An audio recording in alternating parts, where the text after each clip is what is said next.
حضرت ابو درداء اسلمی رضی اللہ تعالیٰ عنہ سے روایت ہے کہ کریم آقا علیہ السلام نے فرمایا کہ قیامت کے دن بندہ اس وقت اللہ کی بارگاہ میں کھڑا رہے گا جب تک اس سے 4 باتوں کا حساب نہ لیا جائے. تو 4 باتیں کون سی ہیں؟ سب سے پہلے نمبر پر کہ آپ نے اپنی زندگی کیسے گزاری ہے. زندگی کے بارے میں پوچھا جائے گا کہ آپ نے اپنی زندگی کس طرح گزاری ہے. آپ نے اپنی زندگی میں کوئی نیک اعمال کیے ہیں یا برے اعمال کیے ہیں؟ وقت کی قدر کی ہے یا نہیں کی ہے؟ دوسرے نمبر پر کہ اس نے اپنے علم پر کتنا عمل کیا ہے. جو علم اس کے پاس تھا، چاہے وہ کتاب کا علم تھوڑا سا تھا، زیادہ تھا، وہ ریاضی کا ماہر تھا، سائنس کا ماہر تھا، قرآن و حدیث کا ماہر تھا، فقہ اصول فقہ کا ماہر تھا، یا کسی فلسفہ کی کتاب کا ماہر تھا، کیا اس نے اپنے علم کے مطابق اس پر عمل بھی کیا یا نہیں؟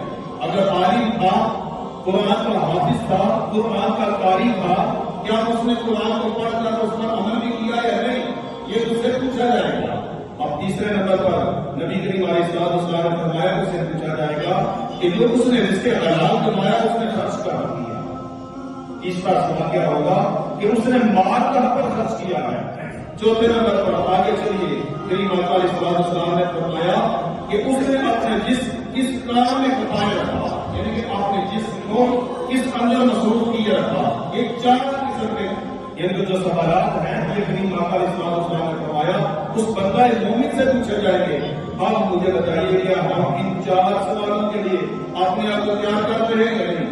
سب سے پہلا سوال یہ تھا کہ زندگی کیسے گزاری. میں اور آپ ہم اپنا ہی معاشرہ کریں، اپنی اولاد کو چھوڑ دیں، کیونکہ قیامت کے دن ہر انسان نے اپنا حساب دینا ہے. نہ باپ بیٹے کا ہوگا، نہ بیٹا باپ کا ہوگا، نہ بہن بھائی کی سفارش کرے گی.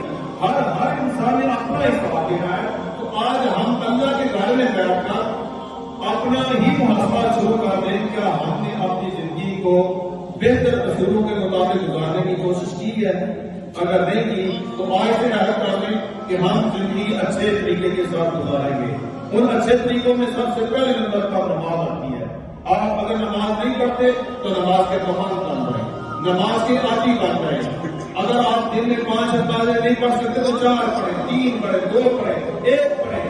میں یہ نہیں کہہ رہا کہ دوسری چھوڑ دیں، کم از کم نماز کے عادی بنیں. نماز کی عادت ڈالیے.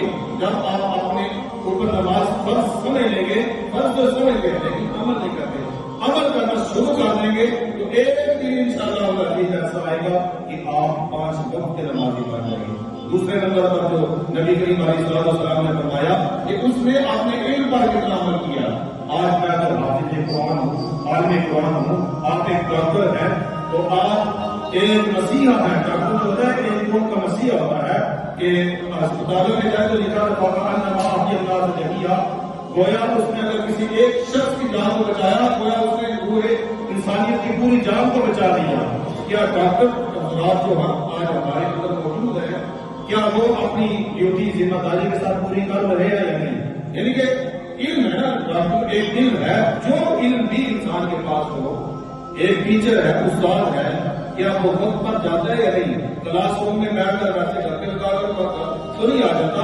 اگر آپ ایک مکینک ہیں تو آپ کیا دیکھتے ہیں کہ میں جو گاڑی کا کام کر رہا ہوں تو احسن طریقے کے ساتھ، اچھے طریقے کے ساتھ، میں اس کے اوپر فضول خرچی تو نہیں کر رہا، میں ویسے تو نہیں جان بوجھ کر چیزیں نہیں کر رہا. یعنی کہ آپ نے علم کے مطابق اگر کوئی بھی کام کسی کو ہنر آتا ہے، اس ہنر کے مطابق اس سے سزا ضرور پوچھا جائے گا. آگے تیسرے نمبر پر کریم آقا علیہ السلام نے فرمایا اس نے مال کہاں پر خرچ کیا، یہ بھی پوچھا جائے گا. آج اللہ تعالیٰ نے آپ کو صاحب مال صاحب ثروت بنایا ہے تو آپ اپنے مال کا خود محاسبہ کریں.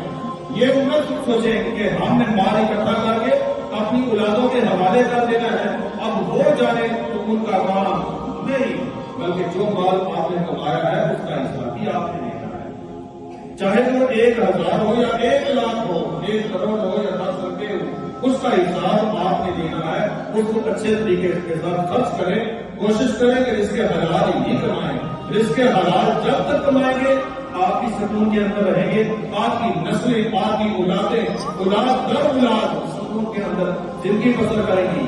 اور آگے کریم آقا علیہ السلام نے فرمایا کہ اس نے اپنا کس کام میں کفایہ رکھا، یعنی کہ یہ ہم سے رسول کا مفہوم آپ کے سامنے پیش کر رہا ہوں کہ اپنے جسم کو توانا رکھنے کے لیے سب سے پہلی ورزش تو یہی ہے کہ آپ نماز کے پابند بن جائیں۔